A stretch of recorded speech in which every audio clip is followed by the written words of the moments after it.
Jim, that Mattis is out. That's right, Wolf, and somebody who is a very key part of the national security leadership of this administration. And as Barbara was just saying a few moments ago, and I think you were echoing this as well, Wolf, this comes, Secretary Mattis leaving the administration comes, or this announcement that he's leaving the administration comes, right in the middle of this very fierce debate over what should happen to U.S. troops in Syria.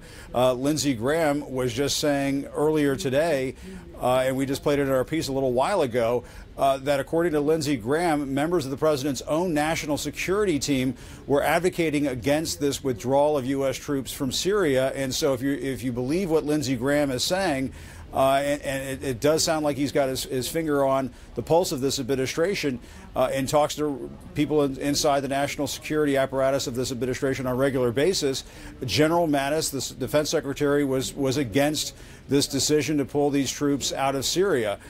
He would obviously have been a critical part of that kind of decision making, and it sounds as though it's possible that Secretary Mattis is being shown the door here because of that very key disagreement on a critical issue. And Wolf, I think the other thing that we have to make a point of, because we've seen this so many times, is this dangling of bright, shiny objects at moments when the president feels like his back is up against the wall. We saw this earlier. You could say this has happened already a couple of times today. He did it earlier this morning, raising this prospect of a government shutdown after Senate Republicans like Lindsey Graham were howling up on Capitol Hill over this Syria withdrawal plan. And now we've almost come full circle by the end of this day as people are up in arms up on Capitol Hill over the prospect of a government shutdown, and they don't know how to put all of this back together again to meet this deadline of tomorrow night.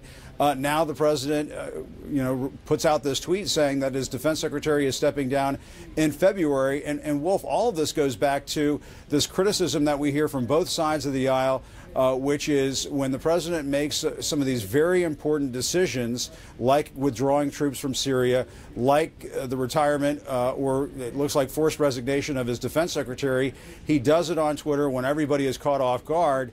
It just raises the question as to whether or not the president whether the wheels are on over here at the White House, or whether he's just sort of doing this in a kind of a scattershot approach to try to draw people's attention away from parts of the news cycle that just aren't going his way. Just a couple of hours ago, he was talking about, well, maybe we won't shut down the government if we get steel slats at the border, when we haven't really had a conversation about that at all. Jim, I'm going to interrupt you because Barbara Starr over at the Pentagon is getting